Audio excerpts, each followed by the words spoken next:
What's the first thing you think of when I say paladin? Could it be Smite? But I think you're talking about today's topic, Paladin Oaths. I'm Nerdarchy Ted. I'm Nerdarchy Dave. Welcome to Nerdarchy for Nerds by Nerds. Now let's get nerdy with paladins. All right, so Paladins. Today we're going to be talking about Paladin Oaths and are there some missing? We'd like to see some more. But that being said, we already have a ton of them. We've got 10, officially. There's the Oath of Conquest, Devotion, Glory, Redemption, Oath of the Ancients, the Crown, the Open Sea, the Watchers, Vengeance, and of course, the Oathbreaker. So today, our video has been kind of inspired by an article that we've done, a series that we've done over on the nerdarchy.com website. There will be a link in the description to it.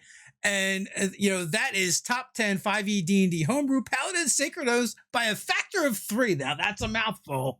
What are those 3 factors? So it's the highest rating, most viewed, and most added over on D&D Beyond. Right. Speaking of D&D Beyond, we can go into the list. But before we do, we just want to let you know D&D Beyond is a sponsor. You can go follow along and check out the list over on the Homebrew section and see if there's anything you want to incorporate into your game, or maybe you want to put your own homebrews over there. There will be a link in the description. All right, let's take a look at that list. All right, so we've got, quite a lot here. So we're going to go through just the top 10. We've got the Death Knight, the Dragon Knight, the Oath of the Dragon Lord, the Oath of Storms, Oath of the Brotherhood, Oath of the Ancient Sea, Oath of Revolution, Oath of the Crusader, and Oath of the Valkyrie. And number 10 is the Gunslinger of Guillotte? Guillotte, I would think, maybe. However you say that, right? So we're gonna pick one to kind of call out and discuss. These are some more options. Again, these are the top rated that we're looking at. If you want to see those other ratings, you can look on our website and see those lists. But we thought it'd be fun to see what other people are doing in their homebrews. That begs the question too, like, what are you guys doing in your homebrews? Are you making up your own Paladin Oaths? Or if you are, let us know down in the comments. We want to know what you're putting in your game and playing in your game. And while you're there, don't forget, you want to hit like, share, subscribe, all of that stuff. Attune to that notification bell so that you don't miss a single video. Yeah, you gotta appease that YouTube algorithm. Hey, and a quick reminder, we drop new Nerdarchy videos every Monday, Wednesday, and Friday. So just come back here and see what we're talking about next. Now with that, we can go into one of our picks, or do you have something else you want to talk about first? Real quick, what I love about Paladin Oaths is all of their tenets. And it is one of the things that I think some of the other subclasses, are just missing, because this always gives you everything that you're looking for out of that character class or out of that particular subclass. So I figured we'd start off right with the, Dave's pick for this is the Oath of the Valkyrie. And these tenets are just totally badass. Yeah, thematically, I just like this idea, like the chooser of the dead. And you know what? It's a big job. A lot of people are dying, especially if there's a lot of violence in your world, where the Valkyrie would be going to the battlefield and choosing. So maybe they need a helper and assistant from time to time. So like this oath is like the PA to the Valkyrie, right? So we've got Warrior's Heart, fight without fear, and charge without delay. The front line is the only place for true warriors. Immortalizing glory. Those who fall in battle earn immortality in story, song, and through their passage into Valhalla. Worthy of death. Warriors who prove their mettle feast forever in Valhalla's halls. Those who are unproven must return and earn the warrior's death. So everything that you're really looking for, is right there, and it tells you this is the type of character, that would choose this kind of subclass. This character does not come with ranged weapons. This character does not prepare, ranged combat in any way, shape, or form. Spells, abilities, what have you. They're gonna charge, and they're gonna fight to the very end. And that's awesome, and that really fits the adventuring lifestyle really well. This character's not about justice. This character's not about, correcting wrongs. This is live and die in battle. And there's not really a paladin that I think really fits that. I mean, Oath of Vengeance, like you're about combat for sure, but it doesn't really fit that thrill and the love of battle. So Yeah.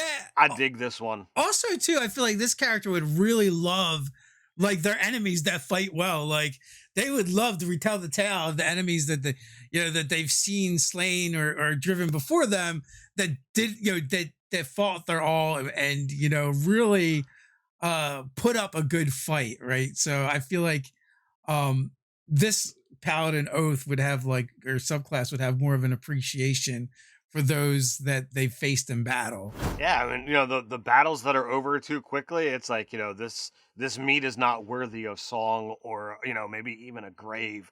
We'll just continue on. But for those enemies, despite how much at odds they might be, really clashing blades and fighting, to the very bitter end and fighting well through the whole time, this could be like, man, I remember that guy, and like you could bring that up, throughout the campaign, those enemies that really put up a good fight. And like, I just think that would really make that character stand out and be more fun to play because you're remembering those. Like, you could literally have your out of game, like, score of, like, oh, well, he got a critical hit on that guy. Oh, that was cool. Let me make a notation there. Yeah. So, like, those elements of story and song, you're a paladin. You're going to have a high charisma anyway. So you could potentially, take the perform skill or, just be like, I don't need to waste mechanics on it, but I tell stories or I write songs about, your own exploits or the exploits you've seen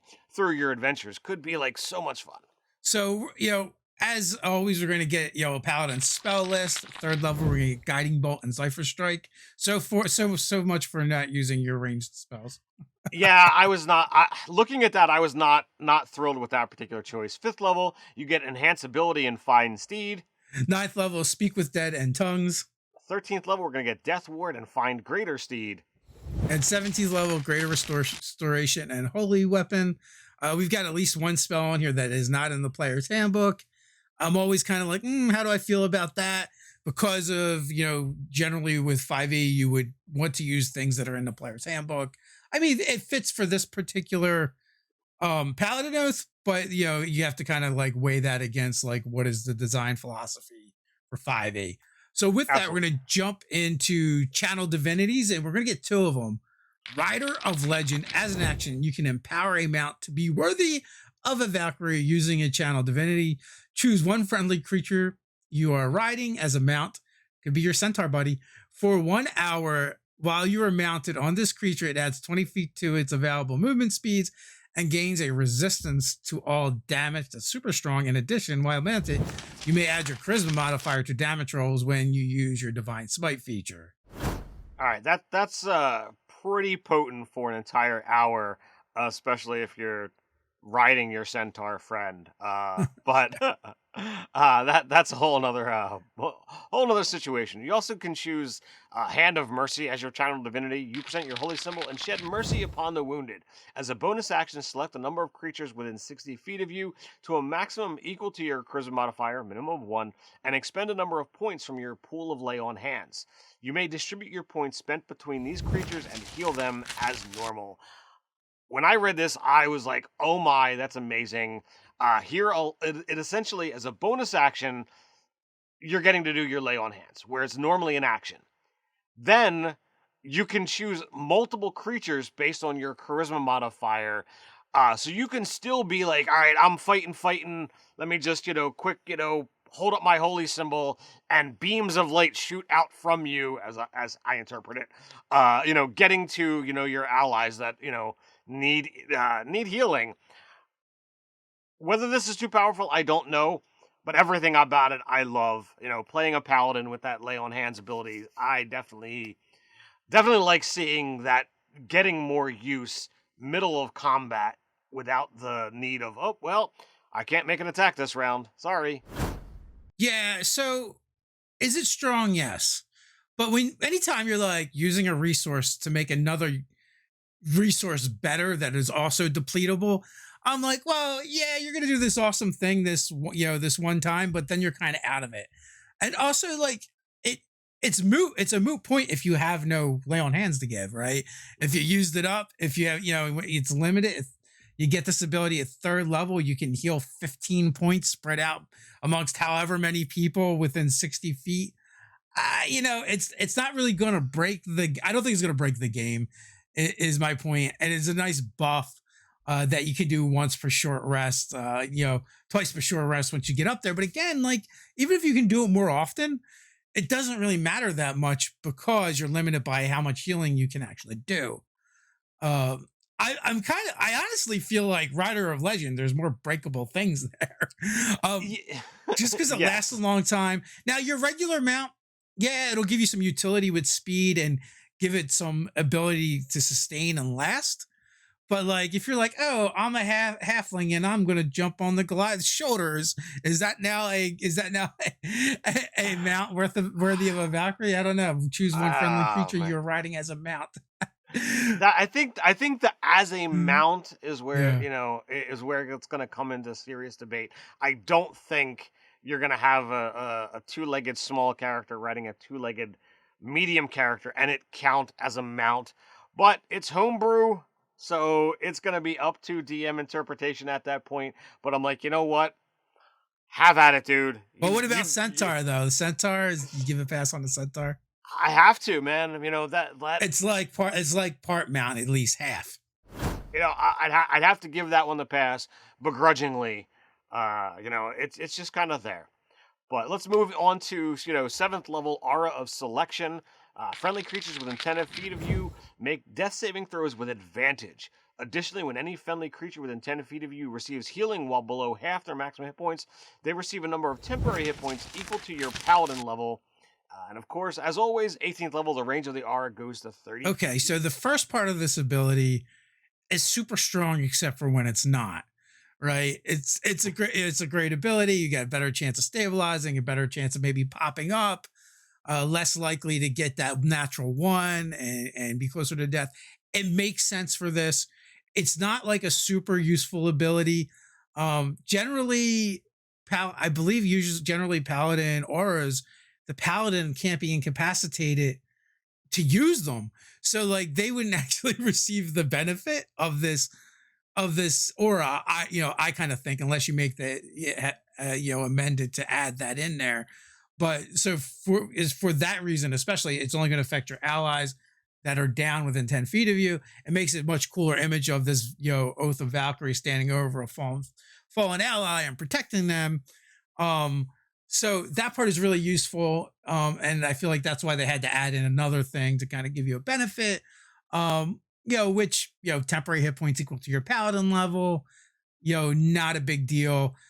You can only have one source of temporary hit points at a time. So nothing here game breaking. I think there's actually better auras. Absolutely. I think it's fun. I think it's super thematic. But 100% there are definitely better auras out there. Given some of the other abilities, having this one toned down, definitely is cool. But next we're gonna move into the game breaking aspect of this particular one. Go for it. Yeah, Immortal Rider, beginning at 15th level, you gain proficiency in all saving throws. While mounted, your mount also gains the benefit and may use your proficiency bonus in place of its own. God, the Centaur loves you so much in this party. Um, yeah, this one is a bit much. I mean, this, this is the monk's place for one. And for two, like you're a paladin and get your charisma modifier to add to your saving throws. So when you're proficient in all saving throws, that just is a little bit over the top. You know, the getting the charisma bonus to everything and then having proficiency just totally breaks this for me. If this was your class that you were rating, Dave, do you have any ideas of how you would fix this? Would you kind of turn this into like a resilient of go ahead and choose one that you're not proficient with and gain proficiency, or would you go in a different direction? Yeah, I feel like anytime that you muck with the saving throws for a paladin, you have to be really careful because they are already so strong in this area to begin with. So I feel like, if you were to give them some kind of like indomitable ability instead, where they get a reroll, a certain amount of rerolls a day, advantage versus a specific type of saving throw, or even like even if you gave them like a death ward ability where they just automatically have one death ward a day, kind of like kind of like the Oath of Ancients paladin, but again, you want to make it its own thing. So this one's really tough. And you could also do things like give them a ribbon ability here, to kind of fit with that Immortal Rider where they don't age anymore, they don't die of old age, and they are essentially kind of immortal until something removes them from the plane. And then I would get and then on top of that, I would give them some kind of mechanical ability. Probably, maybe, if you wanted to stay with this theme, where it's like, once or twice a long rest, they can re-roll a saving throw, or maybe even choose to pass a saving throw they just failed. Something along those lines. That definitely works for me. I like, a lot of those options. It's just uh, what's there. It's just it goes outside the scope of what a paladin should be doing. So All right, so let's wrap it up. 20th level, Chorus of Valkyries. When you cast Find Steed or Find Greater Steed, you may summon an additional number of creatures equal to your Charisma modifier. These steeds bond with the first rider they accept willingly, conferring the bonuses described to their chosen riders as if they had cast the spell. When you cast a spell in this way to create additional mounts, you may not do so again for 7 days. While a steed summoned with one of your oath spells bears a rider, all damage dealt to the rider is reduced by an amount equal to your Charisma modifier. Additionally, when you cast a beneficial spell that targets only you, you may have that spell additionally target each steed summoned with this feature and all creatures mounted on them.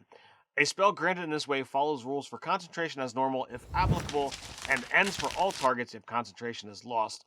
Once you use this feature, you can't use it again until you finish a long rest. Yeah, I just don't know how I feel about this one. Because let's face it, right? You're summoning 5 steeds, right? If you're a paladin worth your salt, you're summoning 5 steeds. They stay until they either get killed or you dismiss them, right? So technically, it's one of those things where they would basically just hang around, and in 7 days, if something happened to one, you could kind of resummon it. But then again, I'm also like, well, the 20th level ability that you can only use every 7th day is kind of lame as well. I'm all over the place on this one. All right, so number one, let's look at the mechanical aspect. Typically, paladins have this 20th level ability where they take on this avatar state or whatever have you. That doesn't fit the typical mechanics here. Whenever we, for our patron rewards or spell subclasses on the website, we're always looking to duplicate the pre-existing format of the subclasses. So this certainly breaks away from that. Getting into the specifics of, as you said, the steeds lasts until it's not there anymore or you dismiss it. All right, getting extra mounts, no big deal. When you cast a beneficial spell that targets only you, it's going to hit everybody. So let's say you've got 5 steeds for 5 party members, the typical thing. That's 10 people. So, all right, you as the paladin are using your first level spell slot to cast a Cure Wounds. All right, as opposed to one person getting it, 10 creatures are getting it. All right, well, that's a first level smite that's not happening. All right, you cast that same spell, but you go with less. All right, it's gonna hit more creatures. Well, again, not to cut you off, but there's even a better example that's more like, oh wow, this is.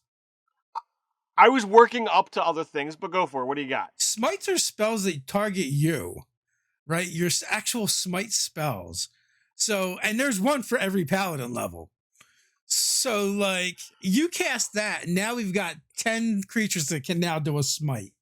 Yes, if you were to little legitimately cast your smite spell, everybody's weapons, become blazed in, a blaze or a blinding or what have you. That is where I was actually working towards. That can be the problem. Again, you get into the areas of concentration or whatever have you, and you could, you'd have to wait the round in order for other people to use or lose, their thing before you'd be able to do it again. Uh, just like the 15th level ability, everything prior, 7th level and below, I was definitely digging. Did not have any real problem with. I love the theme of this one, but those last two abilities just don't work for me. Um, This needs to be retold in a sense of like if thematically you wanted to keep this like chorus of Valkyries, boom, you enact this ability. You are all now mounted on your mounts. It is only going to last 1 minute, like most of the other auras do, and then it will be banished. And then you get some other cool stuff to go along with it for it to make sense. Is the route that I would go with this one. yeah, that aura, that avatar state, if you will, I think would certainly fit. Perhaps the mounts last an hour, so you could get some serious travel. Break tradition a little bit and have like two different auras that you could use, but you can only choose one per day. Fit within the breaking, or fit within the mechanics or the structure or the outline. But like, okay, we can do it for travel, and we get across the battle, or it's totally like a battle form, and we're gonna summon up mounts and charge into battle. Totally works for me. Should they have to be Pegasus? No, they don't have to be Pegasus. Okay. I would think that would fully fit with the Valkyrie thing, but Well, I mean, that fits, but I don't think it has to happen. I don't think it has to be Pegasus. Odin disapproves. He looks at you. He looks down from Valhalla disapprovingly upon you. Yeah, so like, okay, so again, we the pick that we made here is because we thematically thought it was cool and interesting and different. Would we run this in our games as is? Probably not. It would need some adjustments and some tinkering and maybe even some customizing it to our specific game. If you're running a Viking style campaign, adding something like this in would be super cool. Again, it just needs a little tweaking, but I think the homebrewer in this particular instance has a cool idea. They nailed the concept, and it just needs a little bit of work. Other than that, I love it. So hey, did you enjoy us doing a top 10 list? We have some more videos where we do top 10s, like the top 10 tiny terrors of D&D. No need to swear an oath to Nerdarchy. Throwing a coin to your Nerdarchs over on Patreon is more than enough. Not only will becoming a Nerdarchy patron help us keep creating content, but you'll receive cool monthly rewards like 5e content for players and DMs alike. So until next time, stay nerdy.